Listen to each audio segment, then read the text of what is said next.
Baru-baru ini, dunia maya dan dunia nyata di Indonesia geger. Penyebabnya, kenaikan pajak pertambahan nilai alias PPN jadi 12%. Awalnya, banyak yang mengira ini berlaku buat semua barang dan jasa yang kita pakai sehari-hari, mulai dari makanan di warung sampai pulsa HP.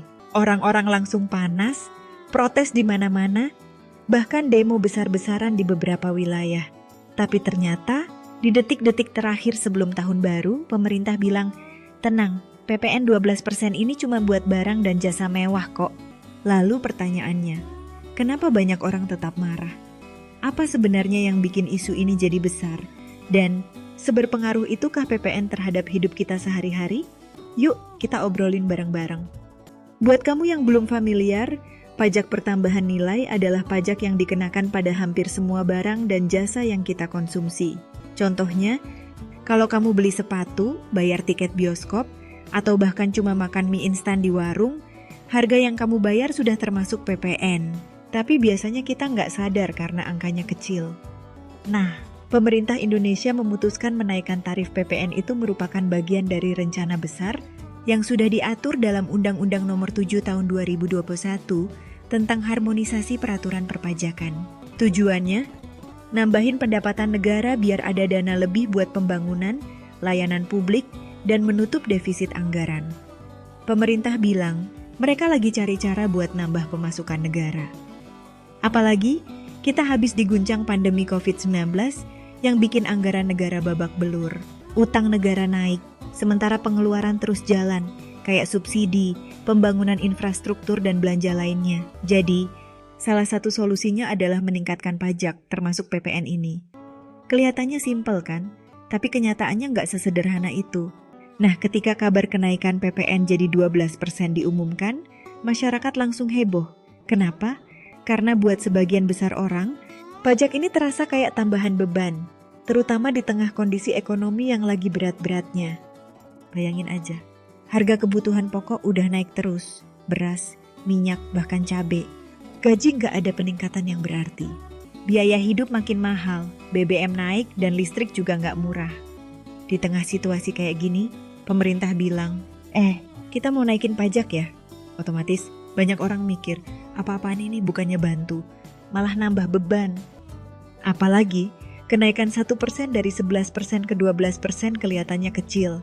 Tapi buat mereka yang pendapatannya pas-pasan, ini bisa jadi masalah besar.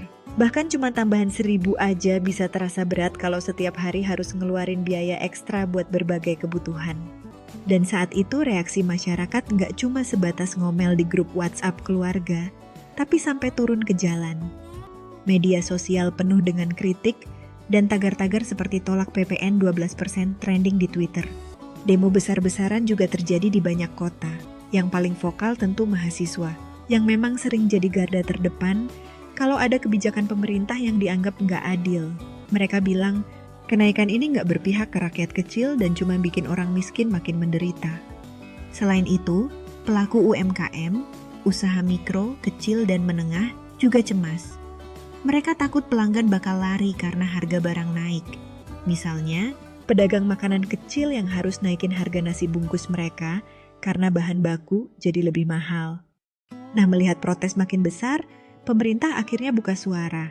Mereka bilang, tenang, PPN 12% ini cuma buat barang dan jasa mewah kok. Barang kebutuhan pokok kayak beras, minyak goreng, atau sayur mayur nggak kena dampaknya. Jadi, kalau kamu cuma beli barang sehari-hari, nggak perlu khawatir. Masalahnya, klarifikasi ini datangnya terlambat. Masyarakat udah terlanjur salah paham dan marah. Bahkan setelah pengumuman ini, rasa kesal masih tersisa. Kenapa? Karena, pertama, komunikasinya buruk. Informasinya simpang siur, bikin orang bingung dan salah paham. Kedua, masyarakat trauma, di mana pengalaman sebelumnya, kalau pajak naik, harga-harga lain ikut naik karena efek domino. Nah, lantas apa sih sebenarnya dampak dari kenaikan PPN itu? Dampak pertama, barang dan jasa mewah jadi lebih mahal. Kalau kamu bukan orang yang sering beli barang mewah kayak mobil sport, perhiasan, atau makan di restoran bintang 5, mungkin kamu nggak akan ngerasain dampaknya langsung. Tapi buat kalangan atas, ini bisa jadi cukup terasa. Misalnya, Harga mobil mewah yang tadinya 2 miliar bisa naik jadi 2,2 miliar. Biaya jasa arsitek kelas atas yang tadinya 100 juta jadi 112 juta. Tapi buat kebanyakan orang biasa, dampaknya mungkin nggak terasa langsung. Kecuali kamu memang suka pamer barang mewah di Instagram. Dampak kedua, efek domino ke harga lain. Yang bikin banyak orang khawatir adalah efek domino. Efek domino itu kayak kejadian berantai, di mana satu hal kecil bisa bikin hal-hal lain ikut berubah atau kejadian besar lainnya muncul. Bayangin kamu punya deretan kartu domino yang berdiri, terus kamu jatuhin satu, nah kartu lainnya pasti ikut jatuh satu persatu. Dalam dunia nyata, misalnya nih, kalau harga BBM naik, ongkos kirim barang juga naik. Terus karena ongkos kirim naik, harga barang-barang di pasar jadi ikut naik. Akhirnya orang-orang jadi lebih hemat belanja karena harga-harga yang makin mahal. Nah, dari satu kejadian, harga BBM naik, efeknya bisa berantai kemana-mana. Itulah kenapa disebut efek domino. Dan selain itu, ada potensi pelaku usaha menaikkan harga barang lain, meskipun sebenarnya nggak kena PPN 12%. Ini sering terjadi karena psikologi pasar. Kalau ada isu kenaikan pajak, orang cenderung menaikkan harga supaya main aman. Dampak yang ketiga, daya beli masyarakat turun. Secara psikologis, kenaikan PPN bikin orang makin hati-hati dalam belanja. Apalagi buat mereka yang penghasilannya pas-pasan, setiap kenaikan harga bisa bikin pusing 7 keliling. Kalau daya beli turun, konsumsi rumah tangga juga turun. Padahal, konsumsi rumah tangga adalah salah satu pendorong utama ekonomi Indonesia. Kalau konsumsi turun, ekonomi bisa melambat. Nah, setelah tahu dampaknya, lantas kenapa sih awalnya pemerintah tetap ngotot untuk menaikkan pajak? Nah, kalau dari sudut pandang pemerintah, sekali lagi pajak itu adalah salah satu sumber pendapatan utama negara. Mereka butuh uang buat bayar utang, subsidi pendidikan, perbaikan infrastruktur, dan banyak lagi. Tapi masalahnya, masyarakat sering merasa nggak dapat manfaat langsung dari pajak yang mereka bayar. Makanya, banyak yang skeptis. Nah, jadi teman-teman dari drama PPN 12% ini, ada beberapa hal yang dapat dipelajari. Pertama, pemerintah harus lebih transparan.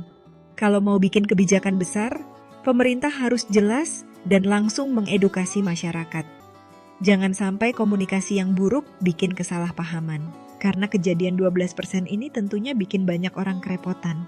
Khususnya para IT perusahaan yang sudah sibuk mengubah harga pada sistem aplikasi mereka menjadi PPN 12% dan ternyata harus kembali ke settingan awal yaitu 11%. Pelajaran kedua, kita perlu melek pajak. Banyak dari kita sebenarnya nggak paham gimana pajak bekerja. Edukasi soal ini penting, biar kita tahu hak dan kewajiban kita sebagai warga negara. Jujur aja, seberapa sering kamu duduk dan benar-benar mikir soal pajak? Mungkin jarang ya. Soalnya, buat kebanyakan orang, pajak itu kayak sesuatu yang rumit dan bikin pusing. Kita taunya, tiap bulan ada potongan dari gaji, atau pas belanja ada PPN yang sudah nempel di harga barang. Tapi, soal gimana pajak itu bekerja, kemana uangnya pergi, dan apa dampaknya ke hidup kita. Nah, itu yang banyak dari kita nggak tahu. Pelajaran terakhir, kritik yang konstruktif, protes, tapi jangan anarkis. Demo dan protes itu wajar. Apalagi kalau kita merasa ada yang nggak beres dengan kebijakan pemerintah. Suara masyarakat penting, dan demo adalah salah satu cara buat nyuarain itu. Tapi yang perlu diingat, protes yang anarkis justru bisa merugikan kita sendiri.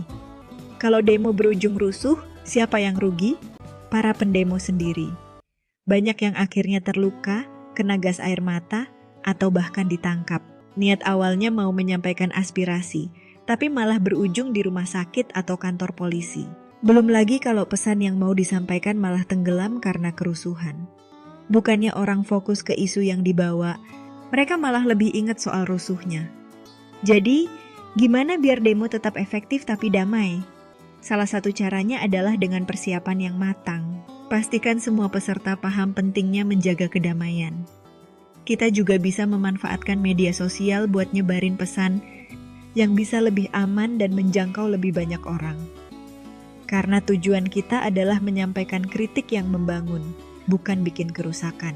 Kita bisa protes keras tanpa harus bikin rusuh. Nah, jadi teman-teman, Drama PPN 12% ini mungkin udah bikin kita semua panas dingin. Tapi yang penting sekarang kita tahu ceritanya dari awal sampai akhir. Harapannya, semoga pemerintah bisa lebih peka dan jelas dalam menyampaikan kebijakan biar nggak bikin kita sebagai rakyat bingung. Terima kasih untuk kamu yang udah nonton sampai akhir. See you di next video.